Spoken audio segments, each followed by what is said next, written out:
Okay, you said they were making things? Yes, in some kind of machines. We didn't ask what. It's the clubs they murder those goats with. Shut up. I agree with Irving. O&D is the next piece of this. Now, once we've mapped the whole floor... To be clear, I do not approve of mapping. Right. Hey guys, Pete here. Today I'm going to be talking about Severance Episode 6, which was a game changer, and I guess they all have been if you really think about it. There's a deliberate dispersal of reveals in this show that my mildewed little brain really appreciates. We learned so many new things. Romantic fraternization may be frowned upon, but the Lumon manual doesn't say anything about lip-to-lip contact. I bring that up here because this was such a fantastic scene, and I fear that it might get lost in the shuffle while I'm discussing everything else that happened. After all, in hide and seek, we met another outie, learned that there is something called part-time innies, and that love does not transcend severance. At least Dylan doesn't think so. Once again, Helly asked the question we were all thinking. Is the work they do important because it is, or because they say it is? I'll be getting into that question and everything else that happened right after a quick spoiler warning. If you haven't watched Severance Season 1 Episode 6 yet, then this video won't be for you. And with that out of the way, let's get into it. In my last video, I mentioned how I was starting to focus on the employees that weren't severed. And I have to say that none of my speculating about them included Harmony having what I presume is a recreation of the room she stayed in as a child in her house. If her allegiances weren't clear, this and the shrine and the core principles up on the wall, the Kool-Aid has been drunk. And this isn't a recent event. As a child, she attended the Myrtle Egan School for Girls, which was founded in 1952. And we got that information from this thing, which I don't know what else to call it besides a shrine. There are all kinds of things that could turn out to be important in here. The one thing that really jumped out to me was what looked like a hospital bracelet with the name Charlotte Cobel on it. Harmony was probably born in the 60s or 70s, which means this could be her mother's. The birth date on it is 1944, so it's probably not a sibling. And in a weird coincidence, yesterday would have been her birthday. The other thing we learn in this scene is that Grainer thinks that he's figured out who cracked reintegration, and we'll come back to that. Neither one of these things turns out to be the most exciting thing that happens outside of the office because we meet Dylan's outie. He looks pretty normal, he has a kid, but we find out that they can wake them up remotely. Milchek arrives at his house in relation to the ideographic card that he put in his back pocket when he was in O&D. It turns out that this benign looking thing is somehow sensitive information. So much so he asked Dylan if someone paid him to smuggle it out. It turns out that he didn't take it out of the office at all, he just hid it, and his innie gives that information up right away. What's really crazy here though is that he sees his child, a person his innie knows nothing about, and you do have to wonder how this will affect him when he wakes up the next time. Milchek is upset that it happened, that the kid didn't listen to him, but I guess that's what he gets for waking him up at home. This is big. There are so many ways this could be misused by Lumon. At first I was thinking that it would almost be a deal breaker if they knew this was possible, that it would have to be hidden away in the paperwork they sign. But then I'm not sure because he did have to come to outie Dylan at home and explain to him what he was about to do. The outies know Milchek, that part isn't weird, they have to coordinate with him. You saw Mark call him to tell him he was staying at home, and Helly during her first day, but the innies, what is Dylan gonna think about this when he wakes up the next day at the office? Things had been getting spicy there. Both the innie and outie versions of Mark are starting to rebel. This starts out with him reading a passage from Rickon's book, where he talks about camaraderie being about standing together in hard times, recognizing a common struggle in another person, and reaching out to lend a loving hand. I mentioned how things were heating up with Irv and Bert with their little trip to the room that has a garden in it for some reason, their secret place. And Irv is pushing for this idea of uniting the departments like Keir always wanted. Helly is pumped up about making a map, and I do believe there's some chemistry going on between her and Mark. As they're talking, Miss Casey's name comes up, and this is when we hear about the idea of part-time innies. Miss Cobel tells him that they're not as socialized, but they still have to be held accountable. And Miss Casey is in the break room, which means she's severed. This concept of part-time innies I'm not 100% sure on. After thinking about it, I think it means that maybe they just call her in when they need her. Maybe she's not always sitting around in that office just waiting to give people wellness sessions. And that would mean that she has a chip, but it's only activated when she comes in. There was a lot of talk about how weird she was when they were in her office, and this could just be because she's not used to being around people in that setting. I've talked a lot about their experiential reality. Maybe that's attributed to her just experiencing new things outside of what she normally does when she's there. Cobel is also concerned that they've been running around looking into these other departments while theirs is falling woefully behind. And this prompts Mark to ask, what is it we actually do here? She says that we serve Kier.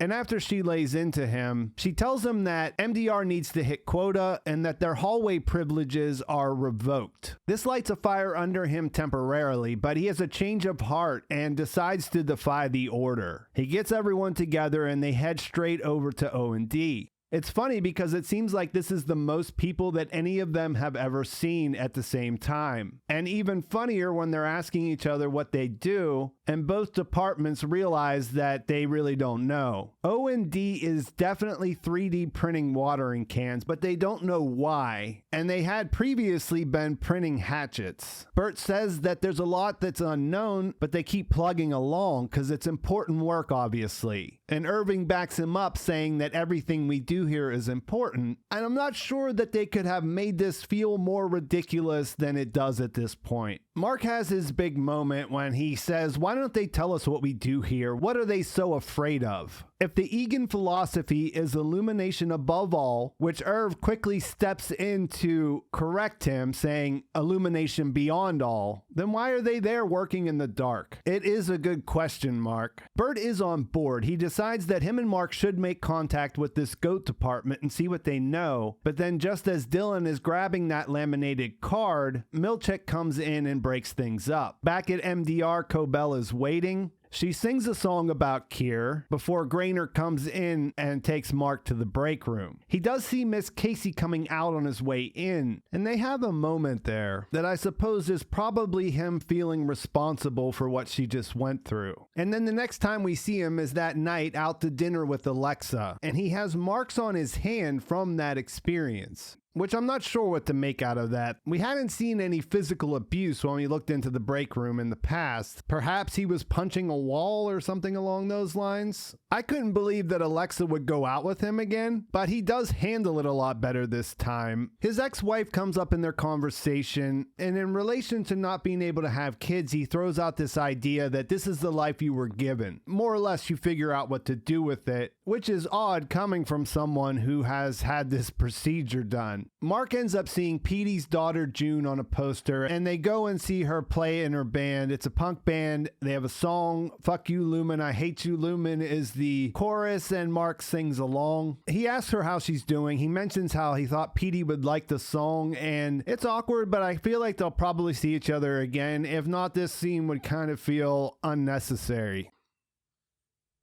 Earlier when she was walking around, Devin ran into the woman from the birthing retreat who didn't remember her even a little bit. This seemed odd because they just shared that experience. It's not that long ago. And so later when she's at home, she looks into who Gabby is. It turns out that the man she met her with in the park is a state senator. He's a proponent of legalized severance. In the articles we see about him, we notice that Lumon and other companies do it, so they're not the only company out there that has severance. And he took money in campaign funding from them, so that's their person in the government, at least one of them. That makes you wonder about Gabby because it did legitimately seem like she had no memory of Devin whatsoever, which could be explained if she was severed. If you go back and watch the scene, she is kind of vague about things. And when you first see it, you think maybe she's just uncomfortable with this stranger. But there's a chance that this is some kind of an innie situation where she just doesn't really know what's going on. While she's doing her research, her lactation consultant comes over, and it turns out to be Miss Cobel, or Miss Selvig, I guess, in this instance. Not sure how she got this training, where that came from, but she seems pretty great at it, and she's great with the baby. So I'm sure there's more to that story. It's made to seem that Mark just brought it up and she ended up over there, but it seems suspicious that she would get involved with this. I don't know if she's looking for some kind of leverage against him. It's really hard to say. When she goes back home, Grainer comes over and tells her that he got a tip about this name Ragabi that we heard at the beginning of the episode. He seems completely surprised with her wearing the outfit that makes her look like a nurse. He does ask if she wants to come with him to look for Ragabi, but she doesn't, and he tells her that maintenance is at the office installing something. So Alexa and Mark had come home. While he's lying in bed awake, we see that he's thinking of Petey's death. He decides to go out and retrieve the phone, which he threw in the trash can earlier, and it rings immediately. And this time he finally answers. The voice on the other end wants to meet, and so now he's heading to the college where Grainer just went. We see both of them arrive there, but we only see him meet up with this woman who doesn't identify herself before the episode ends. Because of the phone and the situation and the fact that Grainer has tracked this same person down, there's a distinct possibility that Mark's on his way to becoming reintegrated. But we're going to have to wait until the next episode to find out what happens when Grainer shows up. And when they go back into the office, they have a new door. It looks sort of like an elevator door, but I presume it's just there to keep them inside. You see the maintenance guy open it with one of those key cards, and that's where we leave things.